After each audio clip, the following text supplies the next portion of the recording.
Tá fáilte romh go léir. Connie Corrie, tá mídeag tosnú.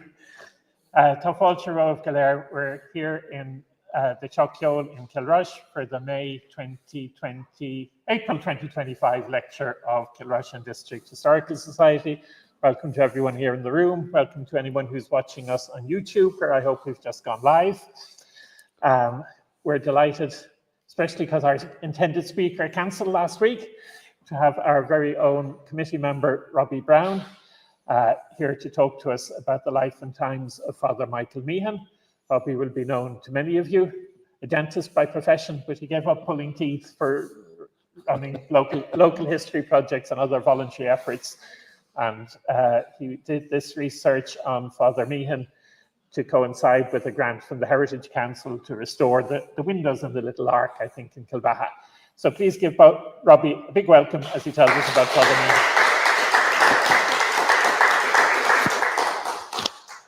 Well, it's a great pleasure to be invited to such an illustrious society, especially speaking on a topic like Father Meehan, because by the time I finish the story, you'll know you had a great man in your midst in the last century, or the century before now. When he was born in 1810, you've got the picture of what was happening around this area at that time. It was the time of Napoleon. Napoleon had taken over Europe. Britain was cut off, and the Irish economy was a war economy. It was boom times. All war, unfortunately, is boom. Locally, there was major building programs going on. You had the signal towers at Mutton Island, Baltard, Knocknagaroon, and Telegraph Hill. You had the quadrangular towers and batteries at Kilcredan, Dunaha, Scashry, Kilkieran, Tarbert, and Carrigaholt. And you had Kilkee Town. Kilkee Town in 1800 had two houses, one on the east end and one on the west end. By 1840, there was about 400 houses there. The poor Great Britain people couldn't go to Europe anymore on their holidays, so they had to go to Scotland and Ireland. And this was part of the plan. Kilkee became a spa town. And this all started during this Napoleonic era in Ireland. At that time in West Clare, 90% of the population were Catholic and Irish speaking.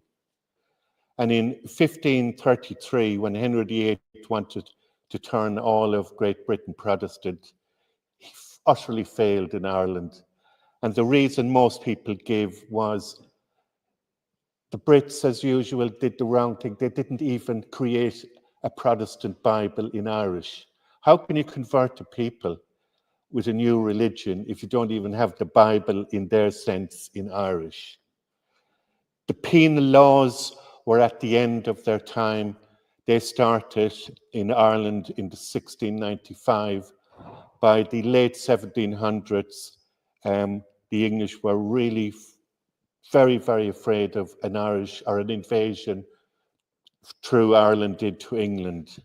And so the penal laws started to be dismantled. Remember, up until 1800, there was no priests around, no Catholics owned land, they couldn't own a horse, they couldn't vote, they couldn't become members of parliament. It was a pretty grim time. But at the same time, there was a lot of their food and a lot of their produce was being bought. The soldiers in all of these places were supporting the local economy. So there was a lot of good as well. This is a picture of what the batteries used to look like. You could see the tower and you could see the semicircular area where there used to be 6 gun towers. This is the Napoleonic towers. This one is on Mutton Island. And you could see all of these, there was 50, 60 soldiers in each, again, supporting the local economy. So Michael was born in 1810 in Cahermurphy near Ennis. His father was William Meehan, and his his mother was Bridget Quinlivan. Unfortunately, his mother died when he was very young, and he went to live with his aunt, Bridget Meehan, and she was married to Peter Gibson, who lived at Cross. So that's his connection from Ennis, Kilrush, out here, or out onto Loop Head. During my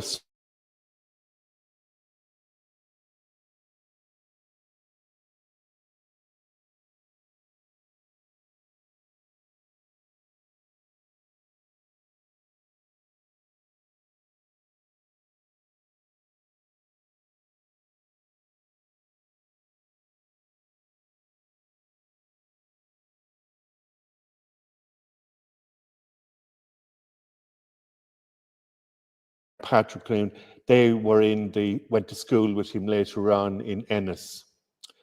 He had an uncle, Father James Meehan, who was one of the priests in the parish, and he unfortunately died when Michael was 7. He fell off a horse and was killed, which, funnily or not, happened. It did happen a lot. A lot of priests were killed off horses. The parish priest in Carrigaholt at the time was Father Malachi Duggan, and the parish of Carrigaholt at that time included all the way from Loop Head right up to Powell-na-Sherry Bay. It's not like it's 2 parishes now, Kilballion and Carrigaholt, but then it was a huge parish.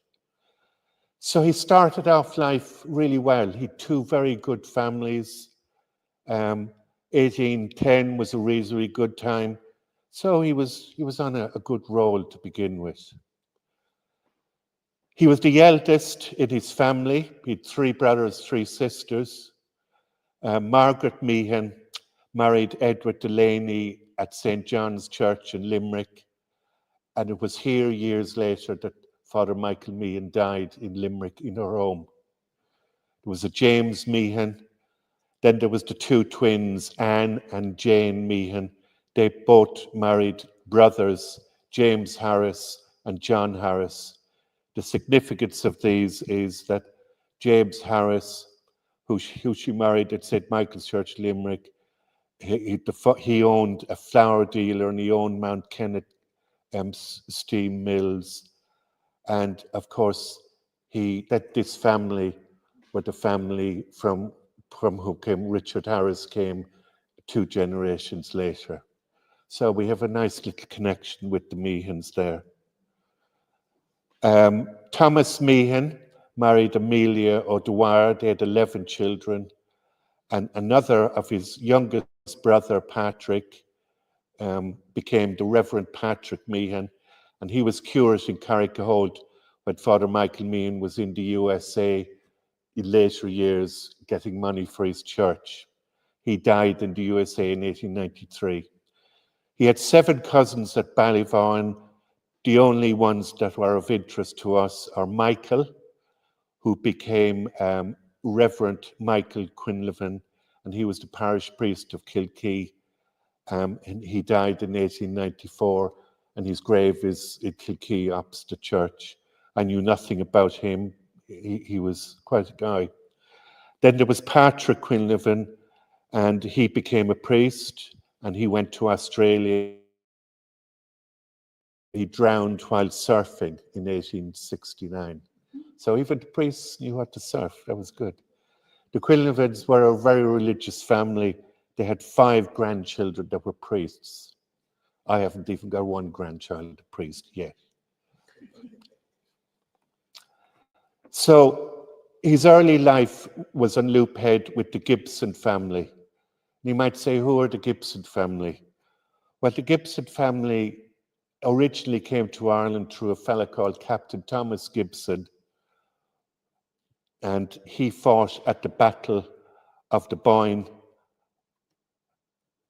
and he was wounded at the Battle of the Boyne, and of course he fought for King William, and he went on with 2 army friends and married the 3 daughters of William Cox of Bray.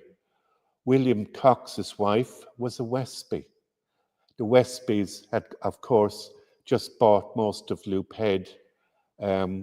which was confiscated when the O'Brien estate was confiscated. His son, another Thomas Gibson, had lands in Kilmaley, and they lived in Ballyvoe House. And it was members of that family that came to Loop Head at the invite of his cousin Nicholas Westby, and they leased land in Moneen, Fodra and Ross. And to this day, that family is still there. So Bridget Meehan had married Peter Gibson, and the Gibson family actually went on to give the church in Kilbaha. They sold it for a fee of 2 peppercorns, which apparently was legal tender at the time. So Michael was again fortunate, as without the Gibsons and the Quinlevans, he would not have got the education, the family values that helped make him the moral, ethic, intelligent decisions that he needed to make in the years to come. These swords, by the way, are still in West Clare. I'm assured they're in somebody's house, but I'm not supposed to tell anyone the name. They're secretly put somewhere. My own great-grandmother on my maternal side was a Gibson. She was born in Ballyvoe House in 1855. They had a farm, and she died in Carrigaholt, buried in Carrigaholt in 1945. So Michael now, he came to the age of 14. He was set up, he was educated, he had to get educated. So up to 14, he was going to school in the hedge schools around Carrigaholt. He was fluent in Irish and English, and contrary to popular opinion, the hedge schools were places, were in buildings, they were in rooms, you paid. The people who couldn't afford didn't, but they were usually well run. The teachers were the reason Irish culture survived during the penal times in these hedge schools. They taught Irish stories, myths, legends, and of course the Catholic religion. Without them, we wouldn't have the religion or the history or the myths or the folklore that we have today. And in my opinion, these hedge school teachers deserve more recognition and celebration than I think they get in our country. Michael was ready by age 14 in 1824 to go on to secondary education. At that time, that was mostly the classics, and he had to go to Ennis. There was a few schools in Ennis. The one he ended up in was Stephen O'Halloran's classical school. They taught Greek, Latin, Roman history, classical fables, English verse, English declamation, and the history of England. So O'Halloran's educated a greater proportion of the Catholic clergy of Clare before entering Maynooth. So 4 years later, in 1828, he was ready to leave school, and it was at that point he decided to become a priest. There was a lot of influence within that school to go that direction. Before he went away to learn about the priesthood, he had his first taste of political action with Daniel O'Connell was around in the scene. And there was a Clare by-election in 1828, and it was really a trial of strength between the Catholic Association and the landlords. And Michael was one of O'Connell's bodyguards. Good for him. And you can picture him as an 18-year-old meeting the Western 40-shilling freeholders who just recently got their vote as they marched singing into Ennis to cast their votes, led by their local parish priest.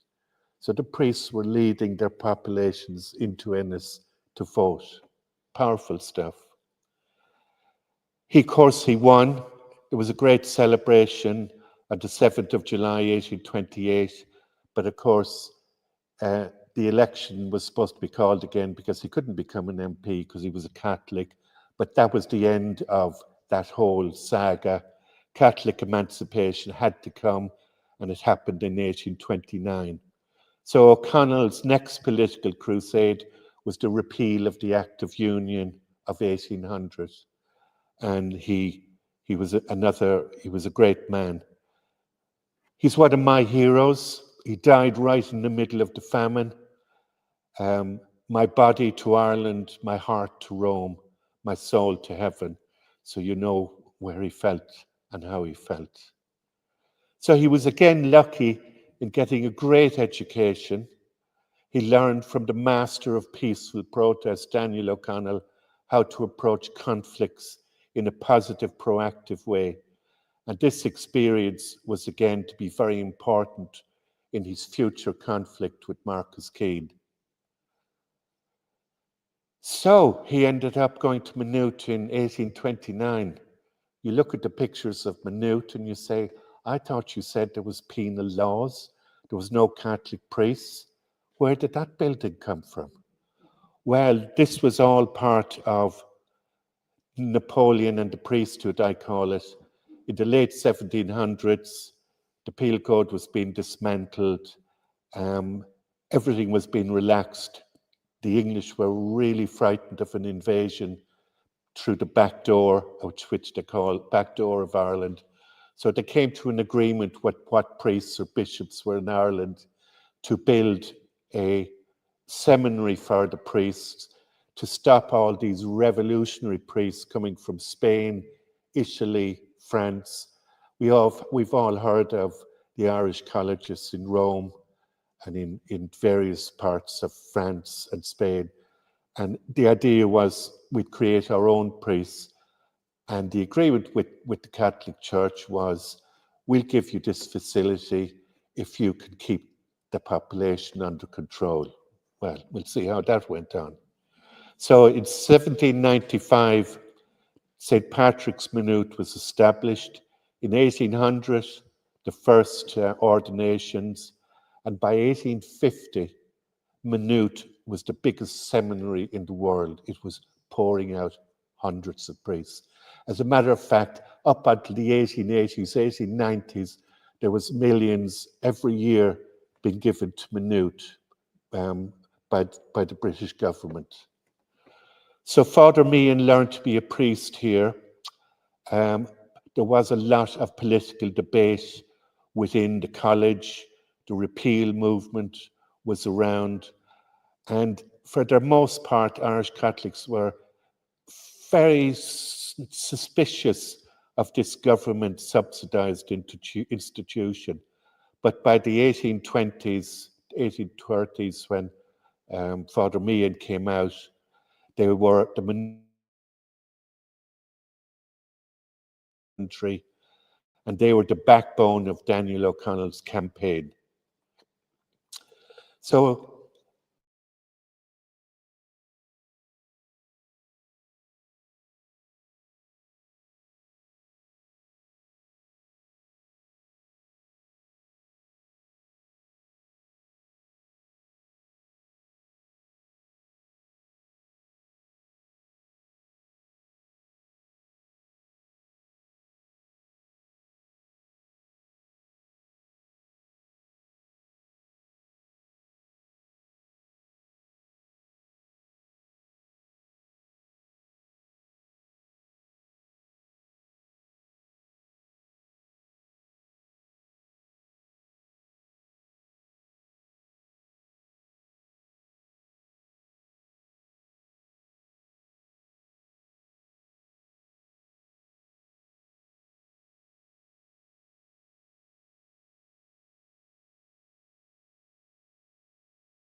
Stage.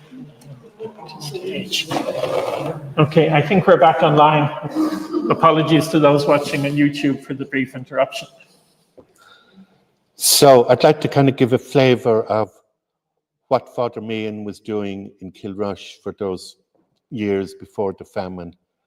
And he basically became a great follower of Father Matthew and the Temperance Crusade. And he actually became president of the Kilrush Temperance Society. He led a group to Limerick by steamer to meet Father Matthew.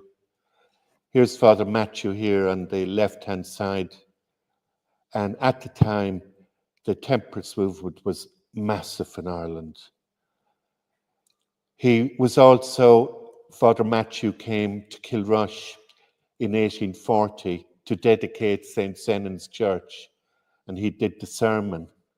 So the fundraising for the Kilrush Church was also a great learning at that time for Father Michael Meehan, and would help him in his future fundraising for his church, Kilbaha. He was a great friend of William O'Brien, the man in the middle there. He was an MP, and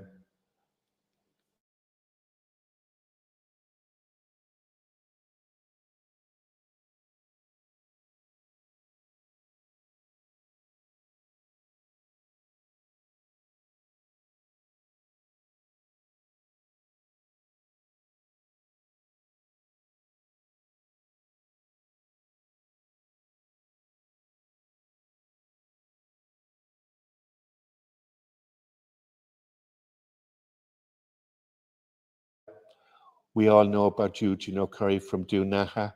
They were great friends. You can imagine their conversations in Irish. And he actually held a requiem mass for Father Meehan for Eugene O'Curry when he died in 1862.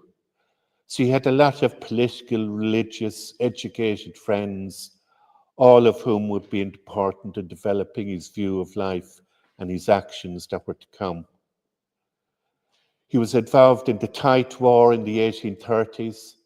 Again, he supported it by non-violent civil disobedience in not paying the tax to upkeep the state church. And of course, the abolition happened in 1838. He was instrumental in it happening in this area. In 1840, he was reportedly made his first political speech in Kilrush Market Square with around 8,000 people attending. In his speech, he emphasized peaceful agitation following a traditional O'Connellite line. By 1841, he was proposing a resolution to the Landlord and Tenant Bill at a meeting at the Fair Place in Ballykit. In 1843, he was at a meeting in Kilrush. He proposed a resolution on the fixity of tenure. So this was a man thinking about politics, coming up with solutions for the politics of the time, all in a non-violent manner. In January 1846, he was writing to the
Okay, off you go. So they lived in small one-bedroom cabins made of dubuis, which is basically yellow clay kneaded with straw.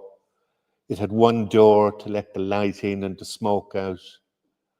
The thatch on the roof was varied from straw to potato stalks and sods of earth, with reeds sprouting from every part of it. And they were described as like weedy dunghills. They had a little pot for boiling spuds, and they had a few stools and maybe a small table with just straw on the floor for beds. Life was tough. The villages of Carrigaholt, Kilbaha consisted of just thatched houses, again made of dubuis mainly. But that's not to say there wasn't very good houses in Kilkee and Kilrush and Carrigaholt at the time, where the well-off lived, and the merchants and the larger farmers.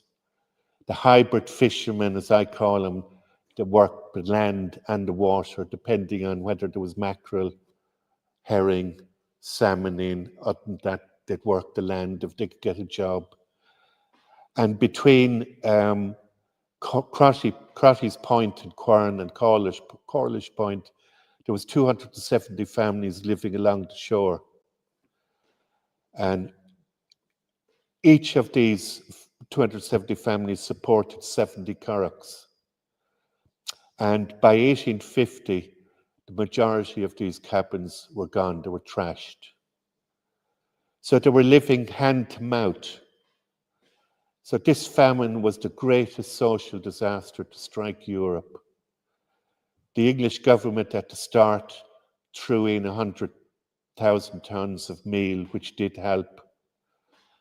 But by the end of the first year, 1846, the meal and the fact that people were able to sell a bit, they withdrew the meal because things looked to be getting better. They were only getting worse.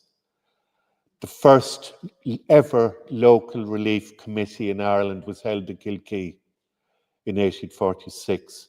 It was a failure as the local landlords refused to advance any funds. Relief works began in Kilkee, and Sir Charles Trevelyan was supposed to have said, "The famine is a punishment from God for an idle, ungrateful, and rebellious country, an indolent and unself-reliant people. The Irish are suffering from an affliction of God's providence."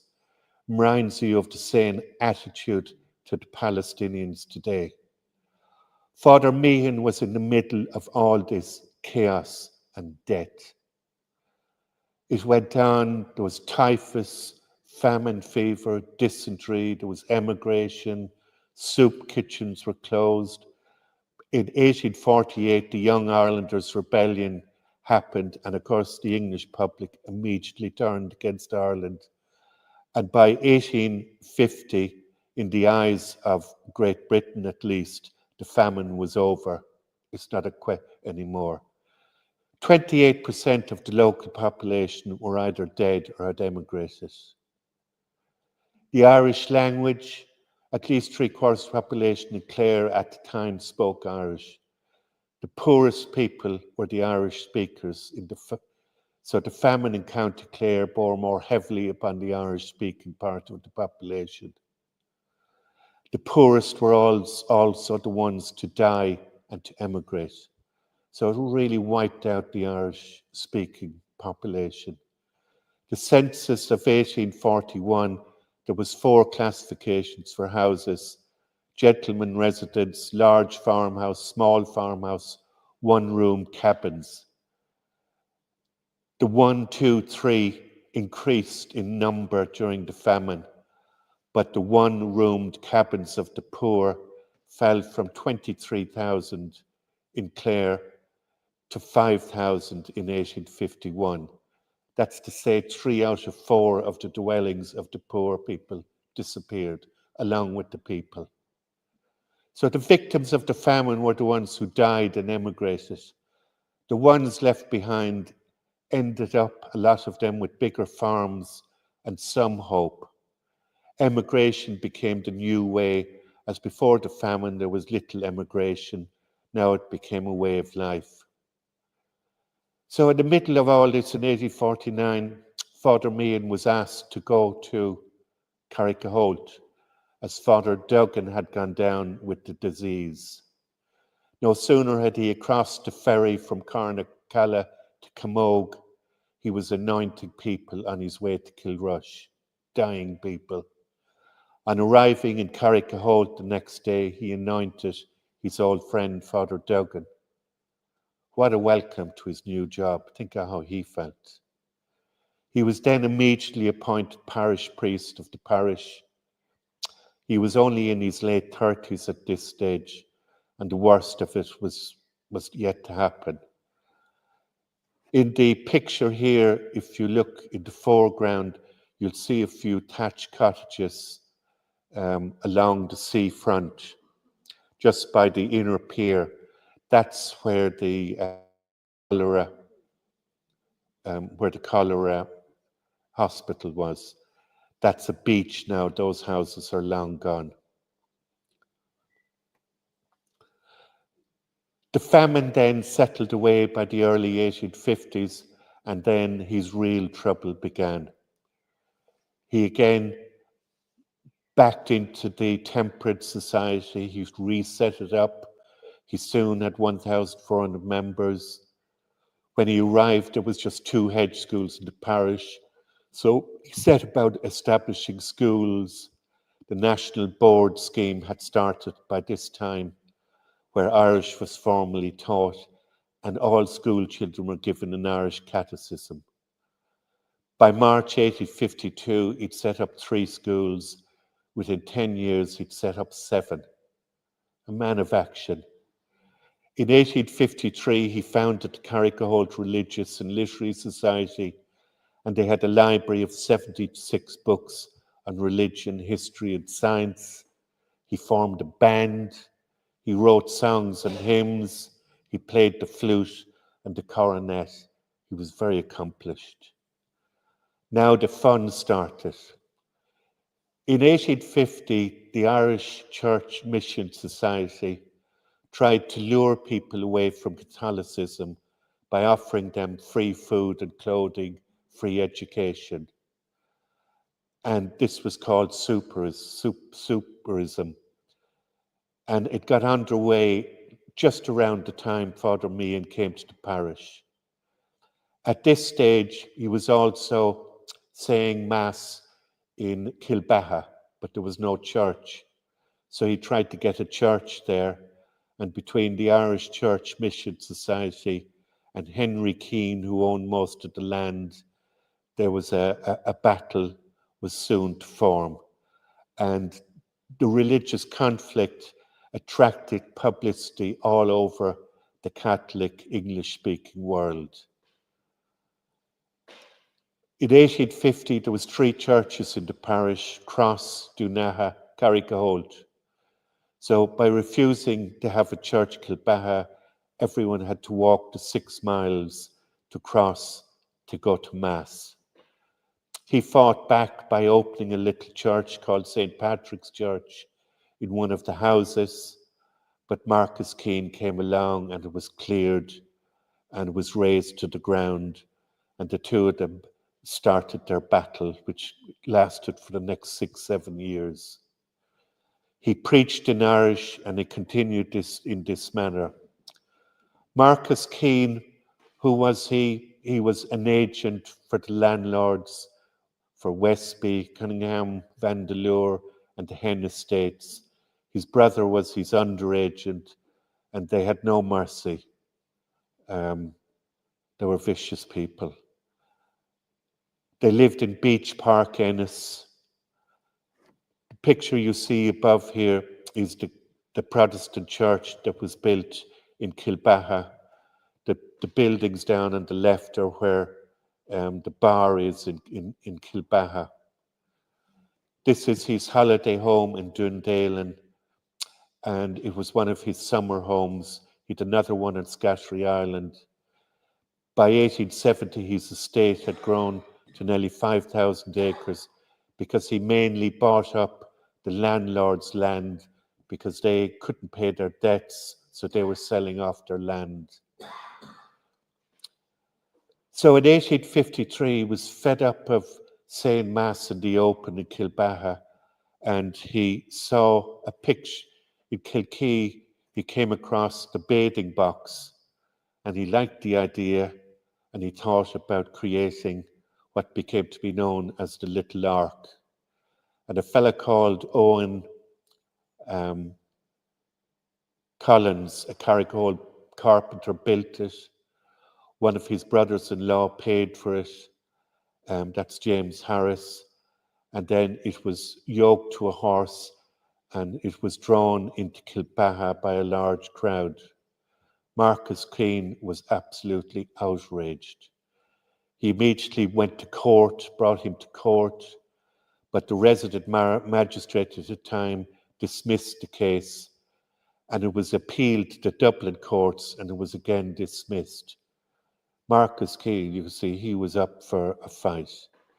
Anyone who tried to help, the Brennans, who were pilots at the Shannon, lost their home for sheltering the Ark. Agents' men could be seen jeering and scoffing at the people around the Ark whenever the Sunday Masses were attended. So 300 to 400 people came to Mass every Sunday. It started to attract visitors and newspapers. It became, they were coming out from Kilkee, the holiday people, to see what was going on. It became part of the circuit. There was court cases going left, right and centre between the Church Mission Society and the local priests and the local residents. But it all came to a real, in the papers in 1851, when Father Meehan was supposed to have made a great curse. And this curse hit all the papers. And how, I'll read the curse to you. I think it's just amazing.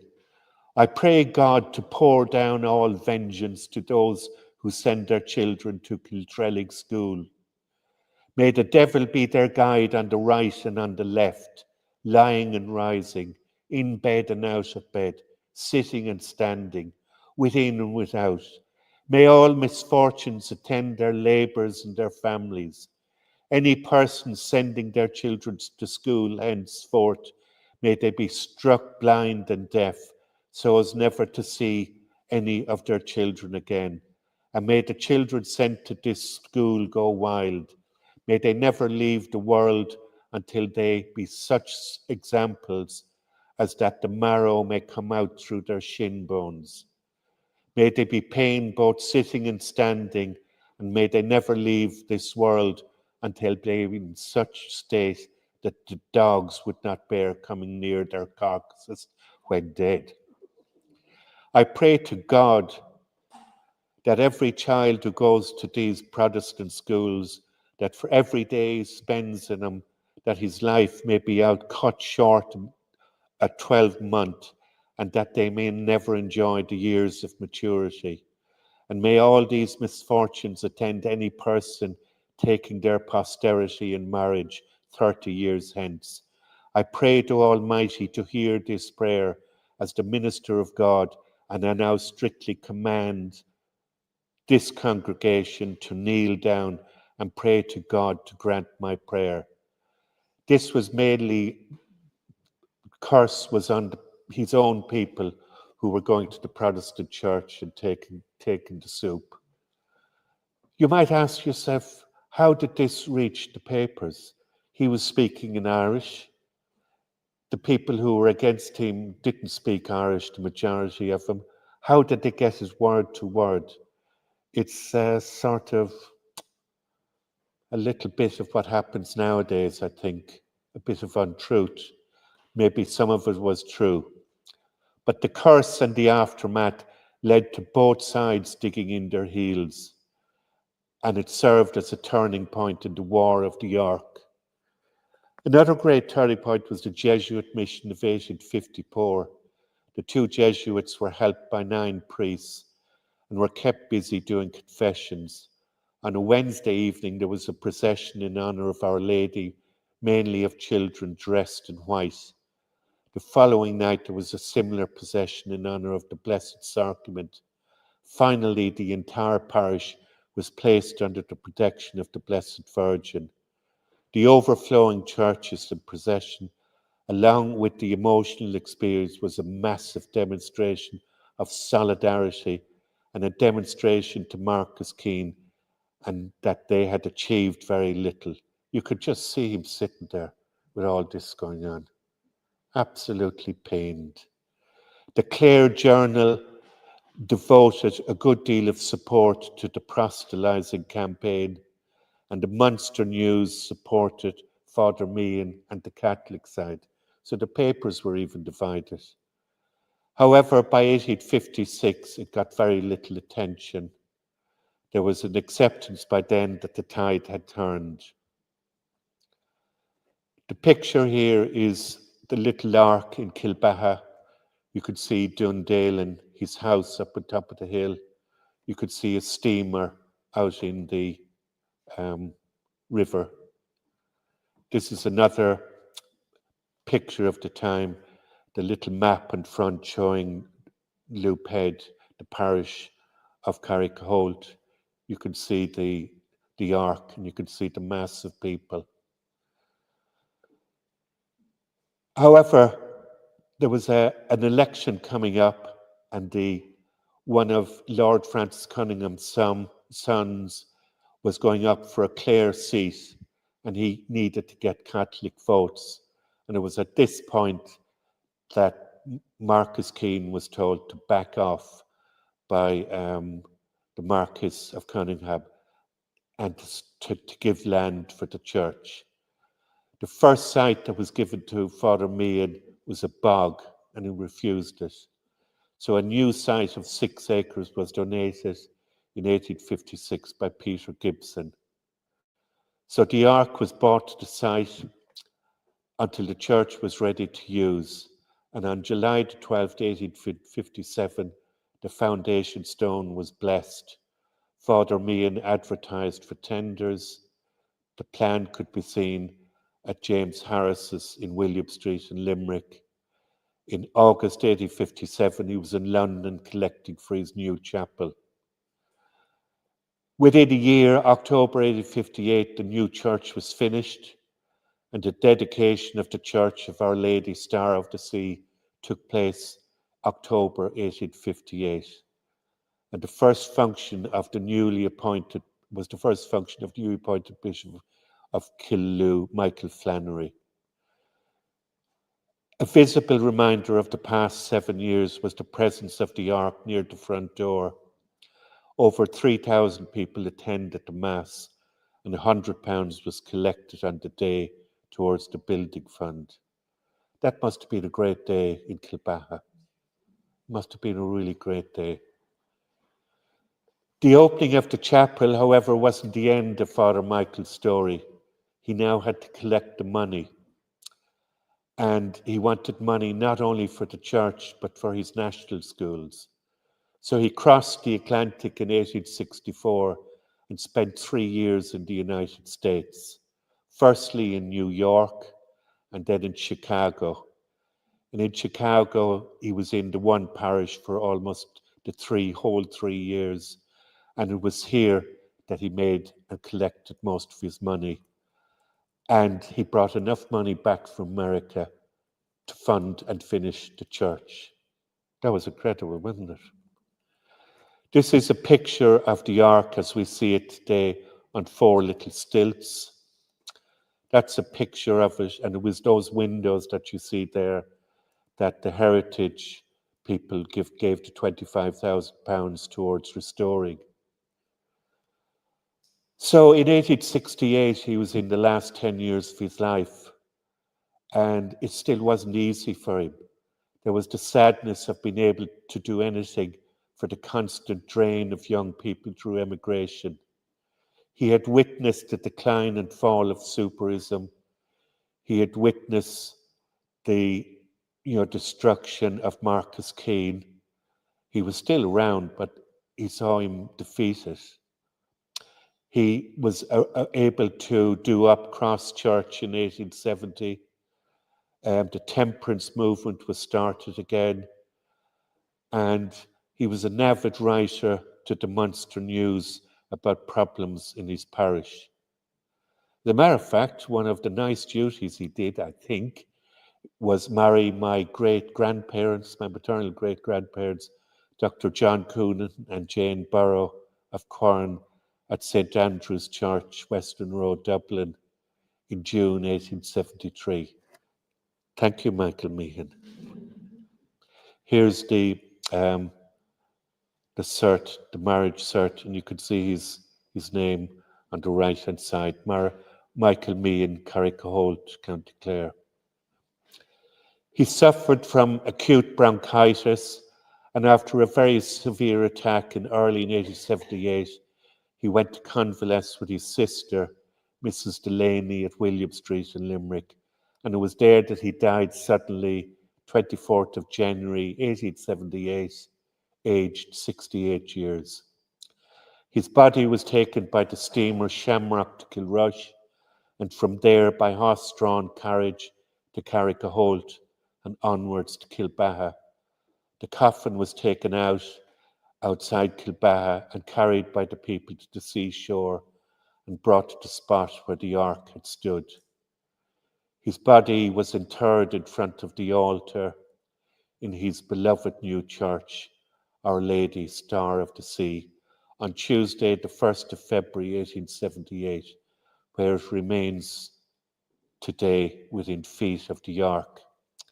A tablet above the grave: I have fought a great fight, I have finished my course, I have kept the faith. This is a mass card which I got from somebody, and it gives a lovely little description of the Ark and what he did. He wasn't forgotten. This is a picture in Kilrush in 1956, where they were doing the centenary celebrations of the Little Ark. And it's a thing, maybe in 2056, we might get that Little Ark a walk from Carrigaholt back to Kilbaha. Wouldn't that be a lovely thing to do? There was postcards of him over the years. This is one here. And there's a beautiful memorial plaque by Jim Connolly on the quayside of Kilbaha. You could see his face, and you could see the pain and the tiredness in his eyes. So Father Meehan, he was a man of courage. He stood for non-violent action against Marcus Keane. He stood against poverty and disease, risking his own death. He was a politician. He was a patriot. He was a leader in the temperance movement. He was a songwriter. He was a poet and a musician.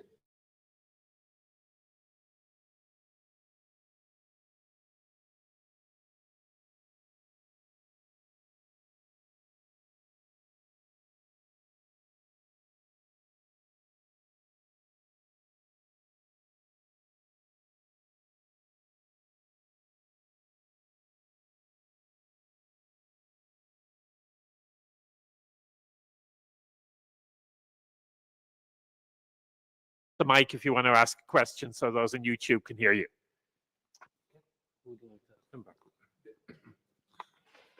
I saw about two books.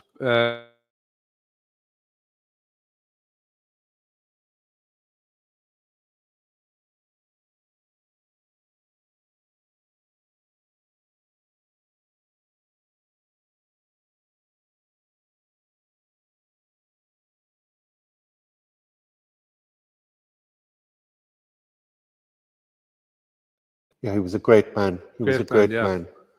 The records they had, like, it was great. The face, you know.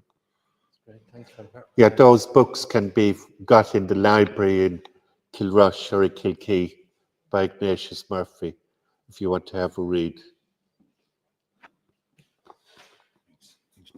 Well done, Robert. Tell me, was the Ark unique, or did anybody ever copy the idea in another parish in Clare or Munster or Ireland?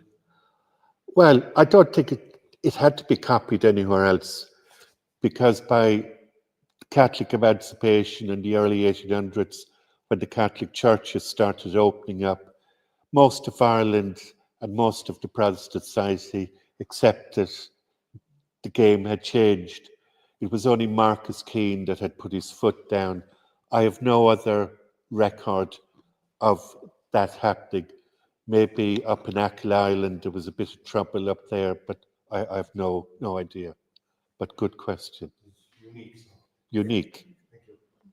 I was told many years ago that the Ark, it was possible to say Mass in the Ark if it were placed in no man's land. Was that the logic behind it? Because any pictures I've seen, it's not on the seafront, it's on the road. So just wondering. Right. Well, the reason it was, the road is public highway, so you can use the road. But when it wasn't on the road, when it was not being used, it was parked between high water and low water, and that was supposed to be no man's land. When they did try to put the Ark into somebody's house or field, those people were instantly evicted. So it was a problem. I think there was a place, Kilbaha, where there was a ridge of stones that when the sea came in, it didn't quite get, and they were able to park it there, from what I remember. Anybody else with a question for Robert? No more questions in the room? No one has a good question here. Thank you, Robert. I really enjoyed it. Just a personal question. The Gibsons were Williamites. At what stage did they convert and why? Was it through marriage or conviction? Thanks. Well, there's one. I'd say it was through conviction. I mean, when everybody else around you is Catholic, I know in my own family, the Burrows, they married a Catholic wife, and it's mainly the women that control the men. And you'll probably find with the Gibsons, maybe you might be able to tell us a bit more here. He's the Gibson man. It's usually the women who control the religion, and I'd say it was probably a bit of both. But I don't know when the conversion happened. Possibly. I understand that between 1800 and 1850, Yeah. 3 families, including the Gibsons, changed. That was from a quotation from a Protestant minister that regretted that fact. Okay. Possibly that the kids were baptized. As you said, the lady that he married was Catholic, and she made the decision to baptize the children, possibly. Yes. That's probably how the switch happened. Just an assumption. That the woman was a Catholic. The woman was. Well, this is for the people on YouTube. It's not for the hall. I was just saying that, surmising that the lady was a Catholic when she married a Protestant, and it's possible she made the decision to baptize the children as Catholics. You know, just comment. Anybody else would like to say a word or two? Yeah. Yeah, the funny thing about in the 1800s, before Ireland became a state, if a Catholic was marrying a Protestant, the parish priest and the parson would sort it out between them as to whose children were going to be what. It wasn't that one had to convert and the other hadn't. It was only when the Irish state was formed that it became a particularly difficult thing to marry a Catholic, to marry a Protestant without getting the Protestant to convert.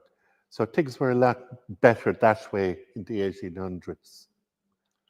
I have a book from 1849 of the workhouse and everything that went in and out of the work, and all the people that died, the record of all of it.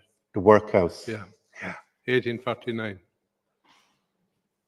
Yeah, in Kilrush, There was one workhouse in Kilrush to begin with. I think there was about 5 at the end, wasn't there? About 11. About 11. Auxiliary workhouses. I mean, there was about 5,000 in the work house by 1850.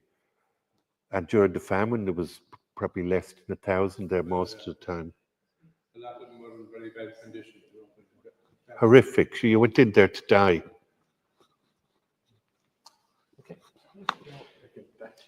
We have one online question from Michael O'Brien, who wants to know, where would Father Meehan have lived when being parish priest? In a house. In a house. Um, Well, maybe you looked for him in Griffith's valuation, and the man who did Griffith's valuation had very bad handwriting, because the parish priest is listed as Father Michael Sheehan, and he lived in one of 2 houses called Moyarta Cottage. where your ancestors lived in another one, but the 2 different houses had the same name at different times. And it was close to where the present, well, where Father Culligan's house was in Carrigaholt. I think there's some outbuildings maybe still at the back of where Father Culligan lived. The original house is long gone, but that was the priest's house for generations. And probably in the 1960s, it was replaced by a modern bungalow. So we certainly know that's... He was in Kilrush as a curate for about 10 years before he went to Carrigaholt. So he went to minister to Father Duggan and ended up taking over from him. He would have been, yeah. He was a curate under Dean Kenny in Kilrush. Okay, so before we go, we haven't quite confirmed the date for next month's event. We're going to be unveiling a plaque on the town hall in memory of Sissy Rowan, who many of you will remember, the first woman to ever serve on the Kilrush Urban District Council, the first woman to be the chairperson. We already have the Sissy Rowan Awards named after her, and we're just finalising with the Rowan family whether we're going to do it on our usual Tuesday evening slot, or we may move the date, so we'll let you know nearer the time. So thank you very much again. 8th of May. To remind you, another event in Kilkee, Thursday next week, the 8th of May.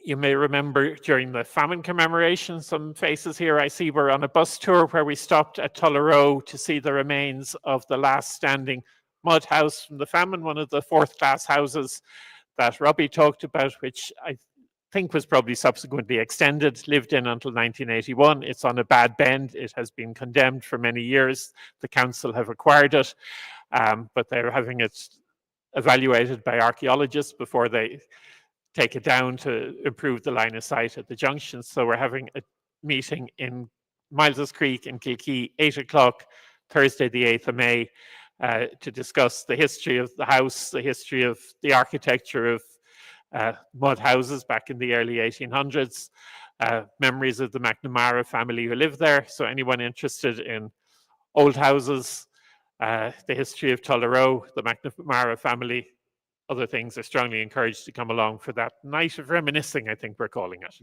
So I hope to see you there then. And many thanks to Robbie for a great talk. Thank you all for coming. Safe home and see you next month. Thank you.